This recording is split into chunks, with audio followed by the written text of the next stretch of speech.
Chapter 16. Fallout.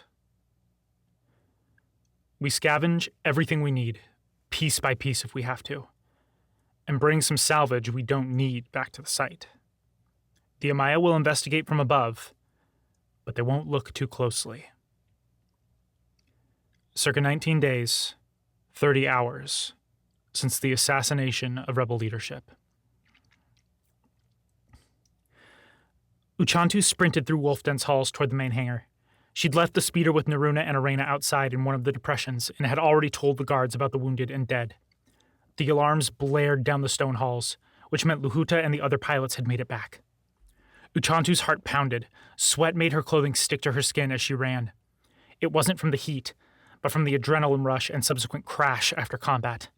She'd likely have another one of those later today. Uchantu had failed, but the mission wasn't over just yet.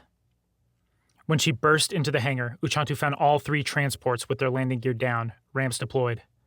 They hadn't bothered to move to their base. Uchantu sucked in a ragged breath as she saw Chanuk and Veranda bearing a covered pallet out of Adendo's transport and rushed over as Adendo came down the ramp, supporting Yaren. "Casualties?" she asked, pulling up beside them.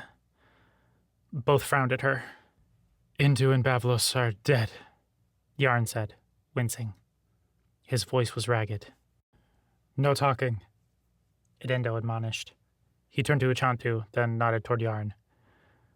"Pretty sure he cracked a rib getting out of there." Uchantu clenched her fist. "I'm sorry, this shouldn't have happened. Keep your head," Yaren said, waving away Adendo when the man glared at him. He winced as he drew another breath. "You were exactly what the team needed. We just..." He trailed off, shrugging, then winced again. "Ow." Uchantu nodded. "I should have been a better leader from the start." She'd thought their first mission had been a success, had proved that they could do this. It had likely been little more than dumb luck. "How bad is it with Iron Peak?" she asked, helping support Yaren as they lowered him onto a seat. The two shared a look.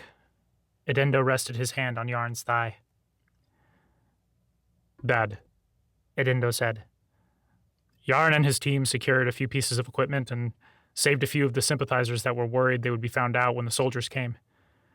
The base, though. He didn't have to say it. Uchantu knew they would be in lockdown or evacuating at that very moment. "Go back and help them as soon as you're able. I know Anorak was reluctant about even letting you help us, but tell them that we're willing to take as many refugees as we can hold and offer whatever help we can in getting everyone out safely." Adendo nodded. "Thank you." Uchantu nodded back, then looked up, taking in the rest of the hangar. Despite the alarms, it seemed too quiet, too empty for what had happened back at Memposo. She rose as Luhuta headed for her, but before they'd closed half the distance between them, heated arguing reached Uchantu's ears. Turning toward it, she saw Naruna hurrying toward the hangar, mask still covering her face. Arena stalked after her, face thunderous. Uchantu felt cold again when she saw the people rushing through the tunnel opening behind them, bearing bodies on pallets, obscured by thin sheets. As Naruna and Arena approached, Uchantu realized what they were saying and hurried over. "Panicked, we would at least have something to show for this mess," Arena growled. "I told you I didn't have the proper tools," Naruna protested. "Even if I had, it barely would have been enough time to... At least it would have been something. Because of you, Hey!" Uchantu snapped, hurrying over to them. She passed Naruna and drew herself up as she stood in front of Arena. "You have no right to treat her like that." Arena sneered. "Don't defend her just because you have a crush on her. She's the reason we came back empty-handed." Uchantu's face burned with anger and embarrassment. "And what about you?" Uchantu demanded, cutting off whatever Arena had been saying. Arena blinked, eyes wide. "Me? The reason we were in that mess in the first place is because you panicked. I was handling the lieutenant. Identification is standard procedure. Our credentials wouldn't have fooled her," Arena said. "I've seen the type. She's like Estingai. She would have made us believe we'd tricked her just long enough to surround and capture or kill us." Uchantu shook her head. "If she had, I would have gotten us out of there. You didn't trust me. No shit. You haven't given me much reason to. Uchantu clenched her fist. Arena was right. That doesn't excuse what she did. That doesn't matter. I don't care what your problem is. I'm your leader. You do what I say and don't go off on your own. Arena glared at her, then glanced past her and sniffed. Whatever. Naruna would have had more time if Lahuda had done her job and given us more warning about the reinforcements. I was exactly where I was supposed to be, Lahuda protested, stalking forward. Don't you dare and try to blame this on me. You... Gritting her teeth, Uchantu brightened her gem crest and used hard light to push the two women away from each other, and away from her. Stop! She gasped, voice ragged, panting as she looked between them. We are all to blame for this, Uchantu said, looking to Naruna, Lahuta, then settling her gaze on Arena. We all had a part to play, and we failed. We shouldn't... No, Arena said, stepping closer. We all might have failed, but it's your fault. You're the one in charge, or at least you were. This never would have happened if Karuxi were in charge. The truth of Arena's words hit Uchantu like a punch to the gut. The Natari woman looked between Uchantu and the other two women, then shook her head. I'm done with this team. If there ever was one to begin with. Uchantu blinked, silent as Arena walked out of the hangar. She looked around, and her heart sank as she realized that all those Luhuta, Muzuri, and Adendo had brought back on their transports, all those not seriously wounded, at least, had gathered around during her argument with Arena. When Uchantu met those eyes, some looked away. Others looked back with accusation. Some just looked lost. One by one, they turned and walked out of the hangar, some supporting others who were wounded in one way or another. A few medics rushed past as they reached the hangar entrance. Naruna and Luhuta were the last remaining. When Uchantu looked to them, Luhuta swallowed and looked away. I'm sorry, she said as she started toward the hangar exit. When Uchantu looked to Naruna, the Samyati woman took off her mask. She gazed at Uchantu for a moment, silvery gold eyes unreadable. Then she bit her lip. Uchantu, I know. Uchantu knew that tone. She'd known Naruna wasn't interested. That didn't mean her crush had gone away, and it didn't make this any less embarrassing. The petite Samyati woman nodded, then looked down. I'm sorry. Uchantu didn't look after the woman as she walked off. She just stood there, frozen. What do I do now? She drew in a deep, shaky breath, realizing she'd conjured some hard light to spin through shapes near her hand, and dismissed it. Shaking her head, Uchantu turned in the direction her former team had gone. She wanted to follow them into the base, hoping a shower would make her feel physically better at least, when she saw Estingai and Maryatla rush into the hangar. Their eyes grew wide as they took in the ships, the few wounded like Yaren still sitting or lying down with the medics attending to them, and Uchantu. Estingai approached, and Uchantu started for her. She didn't know what to say to the other woman, but she hoped Estingai would be able to do something to make her feel better. Then Uldina and Meika rushed into the hangar with Aiden, faces grim, and Uchantu stopped. Estingai frowned, stopping, then followed Uchantu's gaze over her shoulder. When she looked back to Uchantu, her expression was tight, fists clenched at her side. She has more important things to deal with right now. Uchantu continued forward, but stopped before Estingai for only a moment. Uchantu, Estingai began, eyes full of concern. It made Uchantu feel even worse. What? I'll give you a full report later, Uchantu said, looking away. She took a deep breath and forced herself to meet Estingai's gaze. I failed you. I'm sorry. Uchantu started off immediately. She couldn't bear to see how Estingai would look at her now. Get back here soon, Karuxi. I need you. Karuxi pushed through the flood of people as he navigated the tunnels of Last Shadow's sprawling base. Lysanda and Nomlana followed close behind. The crowd was headed toward the large cave they used as a meeting area, the one the Remnant needed access to if they were going to have a chance at Svamaku's plan working. It seemed the entire base was headed there, however, and Karuxi found he had to restrain himself from brightening his gray nodes and throwing people out of his way the few times traffic came to a complete stop. When he reached the cave, the slight slope down toward the open floor let him see Mahele and his entourage conferring on a makeshift dais between the growing crowd. Even with over 1,000 people gathered before the dais and the 8 aircraft in the back of the hall, 3 of them were new, with a few people still milling around the 2 that looked like transports. Barely a quarter of the cavern was filled. Karuxi had passed by this chamber a few times, but still had trouble comprehending its scale. He had seen caves of a similar size in Darkside's mountains that had housed entire Kisuri villages, sheltering the people from the waste's harsh climate. But it still didn't seem possible that something like this should exist underground. He headed straight for the dais, elbowing and shouldering his way through everyone. When he reached the front, though, guards stopped him. Karuxi blinked at that. Rima had always posted guards at the entry and exit points whenever they had a gathering, but never between her and her people. She also didn't have to deal with this sort of fallout.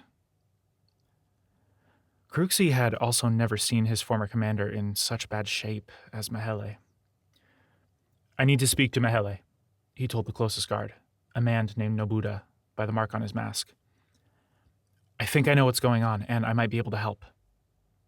He'd heard a few bits and pieces of conversation on the way over. There had been so much of it that he hadn't picked out too much, but Memphoso and Iron Peak had been clear enough. Thinking about what that, combined with this crowd, might mean, made his stomach twist.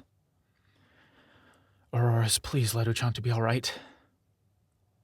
Nobuda studied him for a moment, then nodded and moved aside. "Just you, though." Karuxi blinked, then looked over his shoulder to see Lysanda and Nomlana behind him. "I'll find you after. I have a bad feeling about this." Both nodded. "Let us know what's going on," Lysanda said before taking Nomlana's arm and disappearing into the crowd. Karuxi looked after them, then took a deep breath and strode toward the dais. The second Pais noticed him, her eyes blazed with anger. She stalked up to him, putting herself between him and her father as she jabbed a finger into his chest. "What do you think you're doing here?" she demanded, then looked past him. "Which guard let you through?" "Pais, let him through. I know why he's here." Pais frowned at Karuxi, but stepped aside, letting him pass. He was surprised when a man next to Kitai turned toward him, and Karuxi recognized him as Narvik's brother Anorak. The bulky Samyati, a gray arm like his brother, folded his arms and glared at Karuxi as he approached, but said nothing. Karuxi kept his expression neutral as he met the man's gaze, then looked at Mahele. "What's going on?" Pais answered instead. "The operation at Memphoso happened earlier today, just like you said it would." Karuxi resisted frowning at the woman and asking why she was mad if she knew he'd told the truth. As he took in the expressions of everyone else on the dais, though, his heart sank. "I'm guessing it didn't go well." "Your sister and her people apparently made a mess of things," Kitai said. Anorak grunted. "That's putting it lightly." The big man took a step toward Karuxi. "The strike team that Estingai recruited my people for, using my contacts in the town, blew it. Their previous attack on the Amaya trains must have caught someone's attention, because a squad of Amaya soldiers showed up at just the wrong moment, the way my people tell it. Not only were we unable to recover the supplies we wanted, but my people had to collapse our entrance near Memphoso to keep the Amaya from finding us. As it is, they saw enough that the base is likely burned. Mahele has the space, so we're relocating here." Karuxi realized he'd clenched his fist and drew in a deep breath. He'd expected something to happen during the Menfoso mission, but Uchantu will be fine. He couldn't worry about her or his other friends right now. One of them is the spy. Looking back to Mahele, Karuxi blinked at the older man's curious gaze, then glanced around and realized all eyes were on him. They want to see if I'll defend Estingai. But if he condemned her outright, would they believe that? He had to play this carefully. Any time to think. Go over which of the three has the greatest motive or some connection to Nightstone. He'd already vetted the two guards that had been in the room that day, though Iktoron could have done something on Paiz's behalf. If Anorak's people are right, and the Amaya soldiers showed up at just the wrong moment, Karuxi said, meeting Mahele's gaze, no one could have planned for that. Estingai probably tried to, but there's not much they could have done differently. Anorak snorted, stepping closer to Mahele. I say we throw him out of here and start planning what to do about Estingai. She's become a more immediate threat to us than the Amaya. Karuxi's eyes widened. I agree, Father. The Amaya will kill us if they find us, but at least that would be a quick death. Pais glanced at Karuxi and narrowed her eyes. Attracting the Amaya's attention shows recklessness we can't afford. If Estingai had prepared for extra Amaya soldiers, why wasn't she there herself? There's no place for cowardice in Last Shadow. Karuxi dared a glance at Mahele. The man's eyes were downcast, jaw tight as he scrubbed his hands over and over again. Is that really what you want? Karuxi asked. All eyes turned toward him. All except Mahele. You want us to fight one another? To kill one another? Anorak's jaw tightened, and Paiz's eyes somehow narrowed even further. But neither spoke. Estingai miscalculated. Or miscalculated? Anorak snapped, blue face growing purple. My people are without a home again. They trusted me to keep them safe. She's trying to bully you into joining her because she's shit at dealing with people. That's no cause for war when we're already outnumbered and hiding in caves. Last Shadow has what? Over 2,400 people living here? Now you have nearly 1,500 refugees headed toward you. You'll have enough trouble getting everyone here safely, much less getting them settled. Anorak frowned, and Paiz's eyes widened, jerking back as though Karuxi had slapped her. If you disagree with Estingai, then join the other factions and rein her in, he continued. She was never a leader. She was the weapon that Rima and the others directed to where she would be best used. If you fight her, you'll lose. Her body count speaks for itself. It would be far better for your people for you to direct her toward the Amaya. They're the ones that took everything from us. That last part seemed to get through to them, as even Mahele nodded. You make a good point, Karuxi. Infighting is the last thing we need, especially when we're already so wounded. Karuxi smiled. My friends and I can help get everyone settled. He turned to Anorak. I know a fair number of your people. If you'll let me, I'd be happy to help familiarize them with things and make sure the rest of your people have friendly faces to look at when they arrive.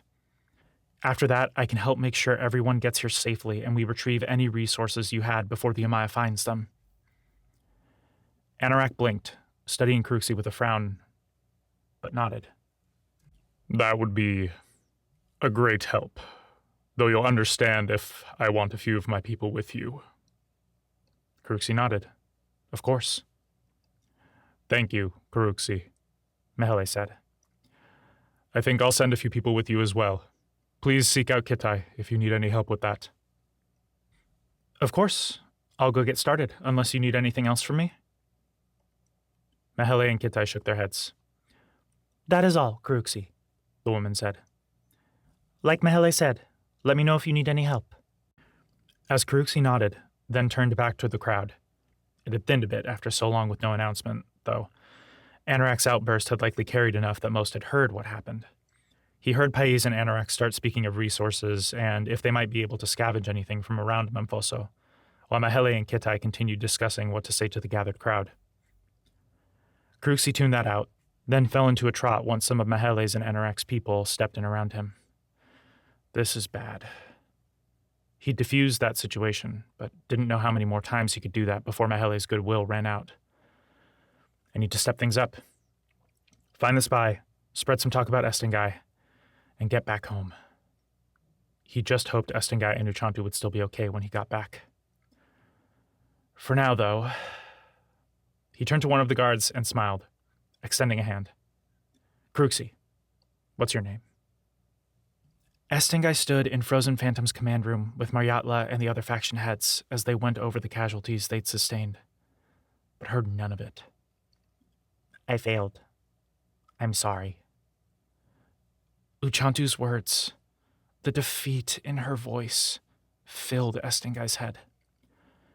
Kruxi, like his brother, had always managed to put a smile on when things looked bleak. But Uchantu was the one that had again and again kept hope alive in the quiet moments when those smiles started to crack.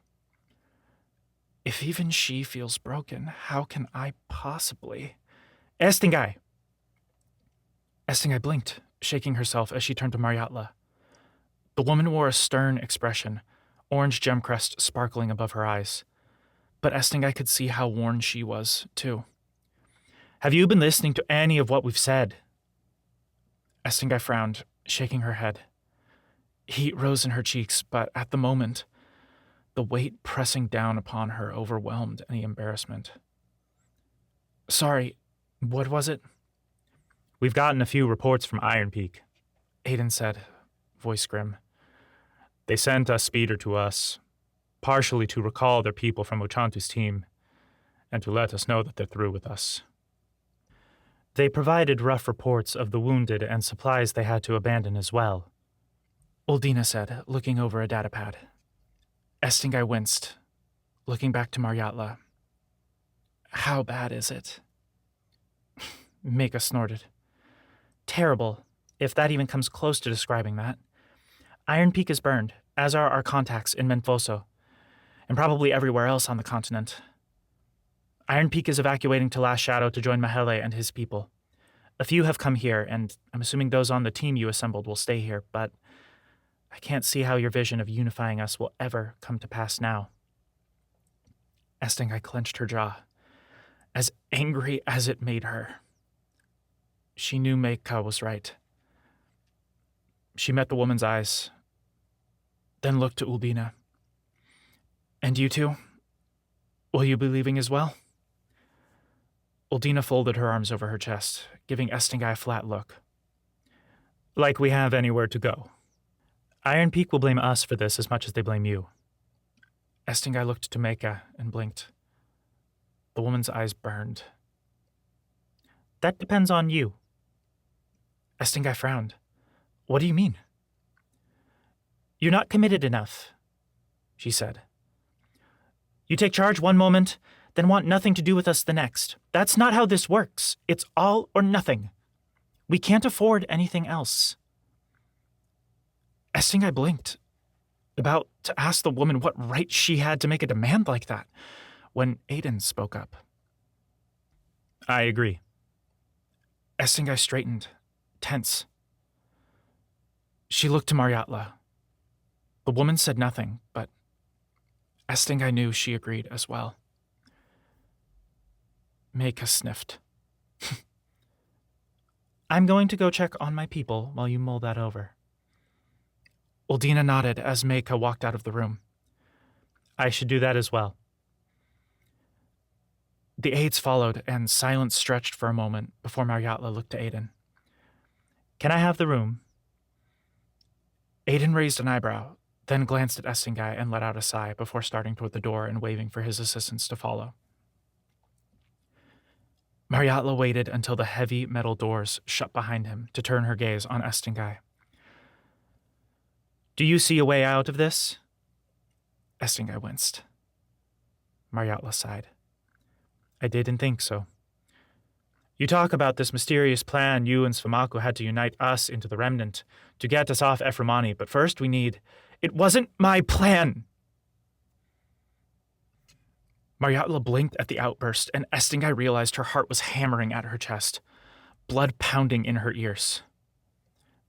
Estingai took a deep, shuddering breath in an attempt to rein herself in before meeting Maryatla's gaze. Svemaku came up with the plan. It seemed like he thought of it on the spot. It wasn't something we went to Rima with to present to the other leaders at the meeting. Svemaku had pushed for the meeting with the other leaders and to be there when Rima did, but he hadn't told me about any of this. Maryatla was silent, eyes wide as she clutched her datapad to her chest. I don't know any of the details of the plan, just the broad concept that we all get the factions in cooperation, build or steal something that could bring down one of their cruisers, then salvage and rebuild it so that we have some way to get off this planet that doesn't involve dying or rotting in Amaya prisons.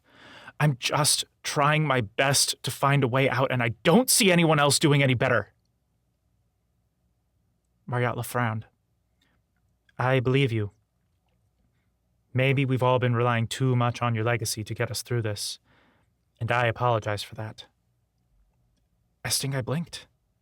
Thank you. But don't try to convince yourself that you've been trying your best.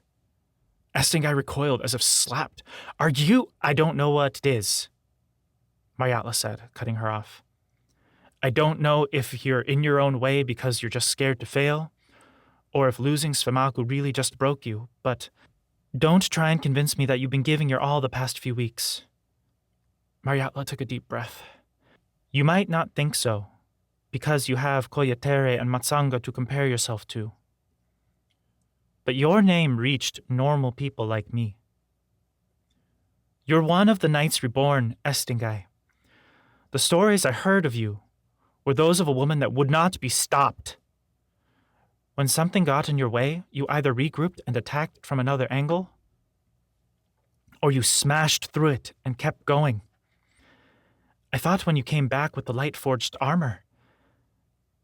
Maryatla shook her head. But you haven't been that woman since that day you pulled yourself back here. And we need Estingai the Knight, not Estingai the Broken. Estingai felt hollow as Maryatla drew herself up, squaring her shoulders. You keep telling me that I should take Rima's place? Well, I'm doing that now. We need Icevane and Stormswind, even if we're just trying to survive instead of escape. They don't trust your leadership, so I'm removing that as a factor. You will no longer be part of meetings where your presence is not requested. You can work on ships in that armor. And I foresee a need for you to fight again in the coming days. But for now, you are dismissed. I'll call you if I need you. Send the others in on your way out.